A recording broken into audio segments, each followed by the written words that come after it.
तब यहाँ आयना कोजी और नाना से अपनी अगली डेस्टिनेशन की तरफ बढ़ रहे होते हैं, जिस वजह से नाना से आयना कोजी को माउंटेन के ऊपर से जाने के लिए कहती है, क्योंकि वो छोटा रास्ता होता है। पर आयना कोजी उसे माउंटेन के नीचे नीचे से घूमकर जाने के लिए कहता है, क्योंकि वो ज्यादा सेफर रास्ता होता है। पर नाना से आयना कोजी को फर्स्ट प्लेस पर आने के लिए ट्राई करने के लिए कहती है, जिस वजह से आयना कोजी नाना से के साथ माउंटेन के ऊपर से जाने के लिए तैयार हो जाता है। तब माउंटेन के ऊपर जाते हुए नाना से आयना कोजी को बताने लगती है कि उसे उससे एक सवाल पूछना है, जिस वजह से आयना कोजी कहने लगता है कि जब से वो उसके साथ आई है तब से ही वो कुछ कहना चाह रही है। तुम्हें मेरे चेहरे से इतना सब कुछ पता लग रहा था, तो इसलिए अब मैं तुमसे माफी मांगना चाहती हूँ, क्योंकि अब तुम अपने नेक्स्ट डेजिग्नेटेड एरिया तक नहीं पहुँचने वाले हो। मैंने तुम्हें माउंटेन के ऊपर से आने के लिए इस वजह से कहा था ताकि मैं तुम्हें इस जगह पर ला सकूं। तुमने स्कूल में बहुत सारे दोस्त बनाए हैं, बहुत सारी अलायंस भी फॉर्म की है और धीरे धीरे अपनी ट्रू एबिलिटीज को शो करना भी स्टार्ट कर दिया है, और फिर भी तुम स्कूल के लायक नहीं हो। आखिरकार तुम्हें ऐसा क्यों लगता है? मुझे ऐसा इस वजह से लगता है क्योंकि तुम व्हाइट रूम से हो, और शायद तुम्हें अंदाजा हो गया होगा कि मैं स्कूल में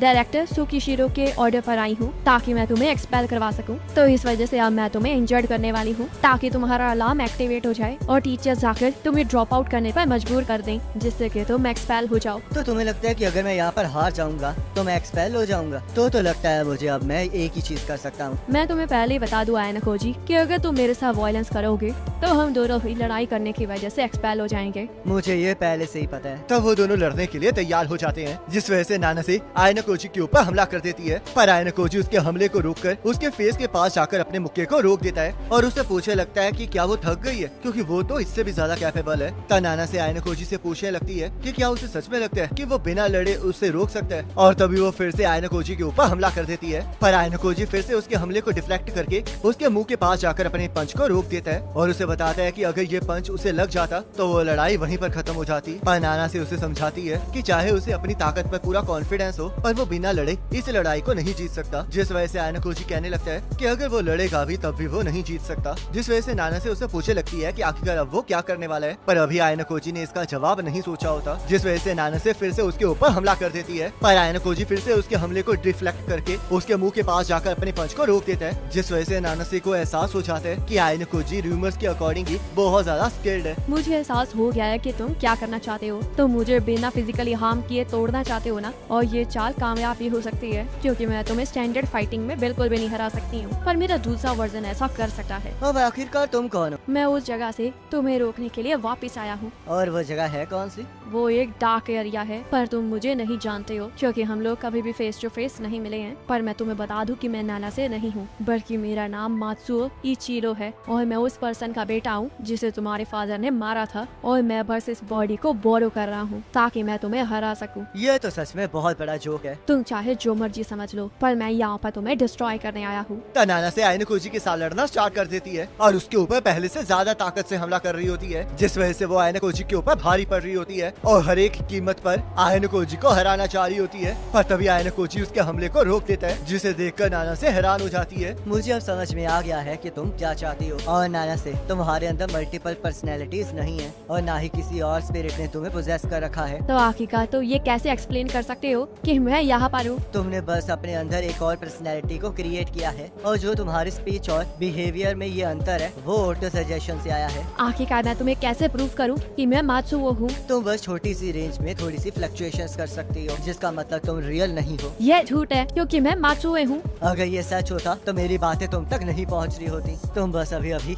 अपने एक लड़ने वाले वर्जन में कन्वर्ट हुई हो और तुम ये बिलीव करना चाहती हो कि मात्सुओ के घोस्ट ने तुम्हें पोजेस कर रखा है, पर मुझे लगता है कि तुम्हें भी इस पर विश्वास नहीं है। आखिरकार ऐसा क्यों हो रहा है? क्यों मैं तुम्हें हरा नहीं पाई हूँ? मैं तो अपने गोल के बहुत ज्यादा करीब थी ना। ये इस वजह से हुआ है क्योंकि तुम ताकतवर नहीं हो। हम ये लड़ाई तुम्हारे मरने तक कंटिन्यू कर सकते हैं, पर फिर भी मैं तुम्हें बता दूं कि ये सब कुछ करने के बावजूद भी तुम मुझे कभी भी एक भी हिट नहीं कर पाओगी। तो इसलिए अगर तुम सच में मुझे एक्सपेल करवाना चाहती हो तो सबसे अच्छा ये होगा कि तुम एक विक्टिम की तरह प्रिटेंड करो और ऐसे दिखाओ जैसे कि मैंने तुम्हें मारा है, जिस वजह से मेरे पास कोई रास्ता नहीं बचेगा। नाना से अपनी हार को एक्सेप्ट नहीं कर पा रही होती और जोर जोर से चीखने लगती है। तब हमें थोड़े देर पहले का सीन दिखाया जाता है जहाँ पर यागामी ने कुशिडा को मिलने के लिए बुलाया होता है और कुशिडा उससे पूछने पूछने लगती है कि आखिरकार उसने उसे वहाँ पर मिलने के लिए क्यों बुलाया है। तो यागामी कुशिडा को बताता है कि नानासे और आयनोकोजी माउंटेन पर इकट्ठे हुए हैं और नानासे आयनोकोजी के साथ लड़ना चाहती है ताकि वो आयनोकोजी को एक्सपेल करवा सके। जिस वजह से कुशिडा यागामी से पूछने लगती है कि क्या नानासे स्कूल को ऐसा दिखाना चाहती है जैसे कि आयनोकोजी ने उसे मारा है। तो यागामी इस बात के लिए एग्री करता है और कुशिडा को उनकी लड़ाई की रिकॉर्डिंग करने के लिए कहता है। जिस वजह से कुशिडा पूछने लगती है कि आखिरकार वो खुद इस चीज की रिकॉर्डिंग क्यों नहीं कर रहा है। तो यागामी उसे समझाता है कि वो एक लड़का है, तो इसलिए अगर वो सिर्फ रिकॉर्डिंग ही करेगा तो सभी लोग उससे जरूर पूछेंगे कि आखिरकार वो उस लड़ाई को रोकने क्यों नहीं गया है। पर अगर कुशिडा उसे रिकॉर्ड करेगी तो वो सबको बता सकती है कि वो डर गई थी, पर उसने एविडेंस के लिए उस फाइट को रिकॉर्ड कर लिया है। जिस वजह से हम देखते हैं कुशिडा इस बात के लिए मान जाती है और आयनोकोजी और नानासे की लड़ाई की तरफ बढ़ रही होती है। और तभी इचिका आकर उसे पकड़ लेती है और कुशिडा को आवाज निकालने से मना करती है, क्योंकि अगर वो आवाज निकालेगी तो आयनोकोजी और नानासे को पता लग जाएगा कि वो वहाँ पर है। तो कुशिडा इचिका की बात को मान लेती है और उससे पूछने लगती है कि आखिरकार वो वहाँ पर कर क्या रही है। तो इचिका उसे बताती है कि वो तो बस वहाँ से गुजर रही थी और तभी उसने कुशिडा को वहाँ पर छुप छुप कर जाते हुए देखा। पर कुशिडा इसके लिए साफ साफ मना कर देती है और कहने लगती है कि वो तो बस वॉक कर रही थी। जिस वजह से इचिका उसे एक जोरदार थप्पड़ मारती है और उसे कहने लगती है कि वो इतनी दूर माउंटेन्स में घूमने आई है। तब कुशिडा इचिका से पूछने लगती है कि आखिरकार वो उसके ऊपर किस बात का इल्जाम लगा रही है। जिस वजह से इचिका उसे उसका अच्छे बनने वाला निकाब उतारने के लिए कहती है और फिर से उसे एक जोरदार थप्पड़ मारती है। तब कुशिडा अभी भी अच्छे बनने की एक्टिंग कर रही होती है और इचिका को पनिशमेंट का नाम लेकर डराने लगती है, पर इचिका को इससे कोई फर्क नहीं पड़ रहा होता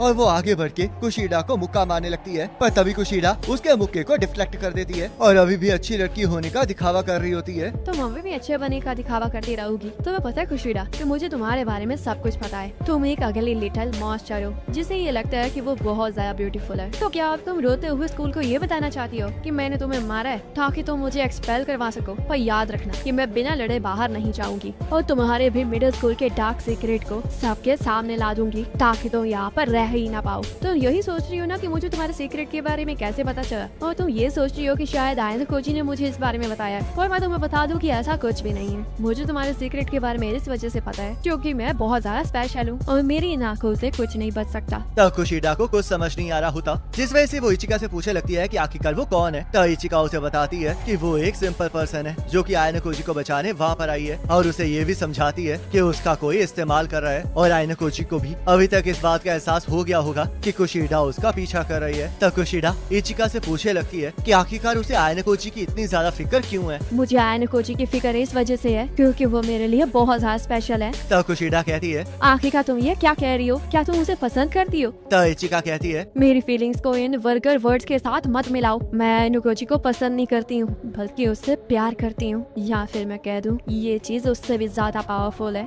ये एक ऐसी फीलिंग है जो कि प्यार से भी ज्यादा ऊपर है और इसी वजह से मुझे उसकी केयर है। तो इसलिए अब माउंटेन से नीचे जाकर कैंप में वापस चली जाओ। तब कुशिडा को ये सुन के गुस्सा आ जाता है और वो इचिका के ऊपर मिट्टी फेंक के कहने लगती है कि वो आयनोकोजी को किसी भी कीमत पर एक्सपेल करवा के रहेगी। तो इचिका उसे समझाती है कि वो किसी आउटसाइडर को ऐसा करने नहीं देगी और उसके बालों को पकड़ लेती है, जिस वजह से कुशिडा उसे पागल कहने लगती है। तुम हमेशा यही कहती हो ना कि तुम बहुत ज्यादा खूबसूरत हो और सबसे ज्यादा बेस्ट हो। सच में तुम्हें तो खुद से बहुत ज्यादा ऑब्सेशन है। तुम्हें लोगों के सीक्रेट जानने में बहुत ज्यादा मजा आता है, पर अगर कोई तुम्हारे सीक्रेट के बारे में जान जाए तो तुम्हें उससे नफरत हो जाती है और तुम उसके साथ कुछ भी करने के लिए तैयार हो जाती हो। और मुझे तुम्हारी ये बात बहुत ज्यादा पसंद है। तो कुशिडा ये कहने लगती है कि वो कभी भी हार नहीं मानेगी, पर इचिका उसे समझाती है कि इस टाइम तो उसकी डोर उसके हाथ में है। जिस वजह से कुशिडा उसे समझाती है कि वो एक दिन उससे भी छुटकारा पा लेगी, जिसे सुनकर इचिका को कुशिडा के अंदर और ज्यादा इंटरेस्ट आने लगता है, क्योंकि वो डरने की बजाय इचिका से और ज्यादा नफरत कर रही होती है और अपने सीक्रेट को छुपाने के लिए किसी भी हद तक जाने के लिए तैयार होती है। तब कुशिडा पत्थर को उठाने लगती है, पर इचिका उसे समझाती है कि इसका कोई फायदा नहीं है क्योंकि वो मिलियन ईयर्स में भी उस तक नहीं पहुंच पाएगी। पर कुशिडा उसकी कोई बात नहीं सुनती है और उसके ऊपर हमला कर देती है, जिस वजह से इचिका उसे जमीन पर जोर से पटक देती है। मैं तुम्हारे लिए सच में बहुत ज्यादा बेकार मैचअप हूँ क्योंकि मेरे पास ऐसा कोई सीक्रेट नहीं है जिससे कि तुम मुझे कंट्रोल कर सकती हो। और हाँ, मैं तुम्हें यह भी बता दूं कि आयनोकोजी को एक्सपेल करवाना तुम्हारे लिए उतना ही मुश्किल होगा जितना मुझे हराना है। चलो है और मैं आयनोकोजी से मिलने जा रही हूँ। तो कुशिडा उसे पूछने लगती है कि क्या इसके बारे में वो आयनोकोजी को बताएगी,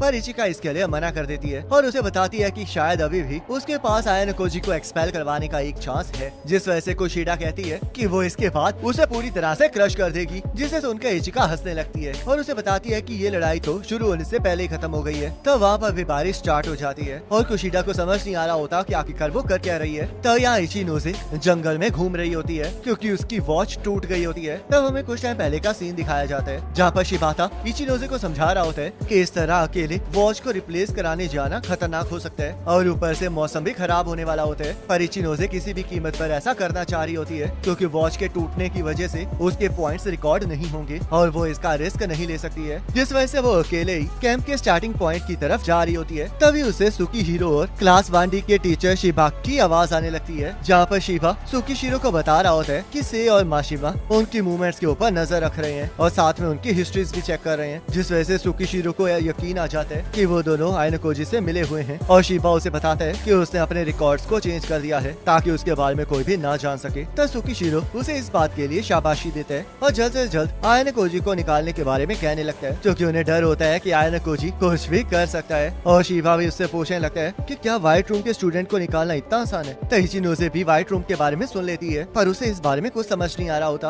और सुकीशिरो कहने लगता है कि अगर आयनोकोजी लास्ट दिन तक एक्सपेल नहीं होगा तो वो उसे एरिया I2 में बरी कर देंगे। तभी सुकीशिरो अचानक से इचिनोजे की तरफ मुड़ जाता है, जिस वजह से इचिनोजे वहाँ से भागने लगती है और अपने बैग को भी छोड़ देती है। पर तभी वो टकराकर नीचे गिर जाती है और उसके रास्ते में शिबा आ जाता है। तब शिबा इचिनोजे को ठिकाने लगाने के बारे में कहने लगता है पर तभी सुकीशिरो आकर उसे रोक देता है और इचिनोजे कहने लगती है कि उसने सच में कुछ नहीं सुना है। एक अडल्ट होने का मतलब है कि आपको हमेशा वर्स्ट चीजों के लिए तैयार रहना चाहिए, तो इसलिए मुझे इसी चीज पे एक्ट करना होगा कि तुमने सब कुछ सुन लिया है, क्योंकि अगर हमारी बातों के बारे में किसी को पता चल गया तो हम बहुत बड़ी मुसीबत में फंस जाएंगे। तो लगता है अब हमें तुम्हें तब तक टॉर्चर करना होगा जब तक तुम्हारी याददाश्त नहीं चली जाती और तुम यहाँ से ड्रॉप आउट नहीं हो जाती। चिंता मत करो, मैं मजाक कर रहा हूँ क्योंकि इस स्कूल के डिफेंडर होने के नाते मुझे ये चीजें नहीं कहनी चाहिए और वैसे भी मैं हर सिचुएशन में वायलेंस को अवॉइड ही करना चाहता हूँ। तो इसलिए मेरे पास एक सजेशन है, अगर तुमने इसके बारे में किसी को भी बताया तो मैं क्लास 2C के एक ग्रुप को फोर्सफुली ड्रॉप आउट करवा दूंगा और वो वही ग्रुप होगा जिसके पास अपने आप को एक्सपेल्शन से बचाने के लिए प्राइवेट पॉइंट्स नहीं होंगे। तो चलो फिर स्टार्टिंग पॉइंट उस जगह पर है। तो इचिनोजे डर के मारे वहाँ से चली जाती है और यहाँ आयनोकोजी नानासे से पूछने लगता है कि आखिरकार वो उसके पीछे क्यों आई है। मैं मात्सुओ का बदला लेना चाहती थी और मैं इसी वजह से इस स्कूल में आई थी। किंडरगार्टन से लेकर मिडिल स्कूल तक मैं हमेशा मात्सुओ की साथी थी और वो मुझसे 1 साल बड़ा था और साथ ही साथ वो मुझसे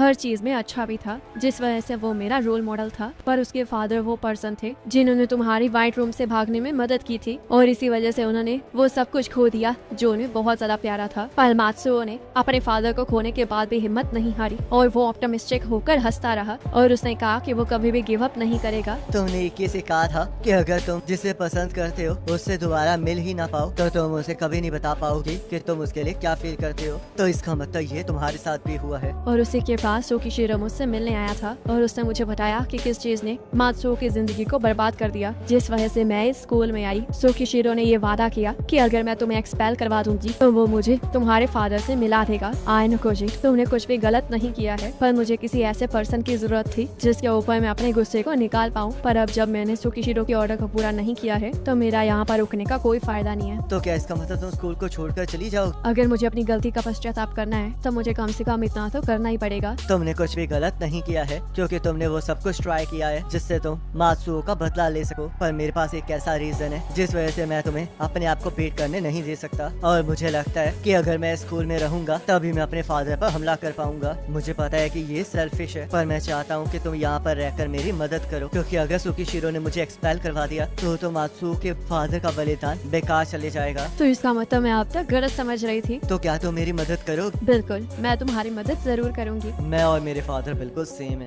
पर फिर भी हम लोग एक तरीके से अलग हैं क्योंकि वो कभी भी एक ही यूजलेस टूल को हेल्पिंग हैंड ऑफर नहीं करेंगे। इससे कोई फर्क नहीं पड़ता कि ये मेरे लिए यूजफुल है या नहीं, बल्कि इस टाइम ये इम्पोर्टेंट है कि मैं इस प्यादे को किस तरह इस्तेमाल कर सकता हूँ और जरूरत पड़ी तो मैं इसे सैक्रिफाइस भी कर सकता हूँ। तब हम देखते हैं उनकी बातें कोई सुन रहा होता है और उसके हाथ में एक लकड़ी होती है और इसी के साथ ये पार्ट कंप्लीट हो जाता है। अब नेक्स्ट पार्ट का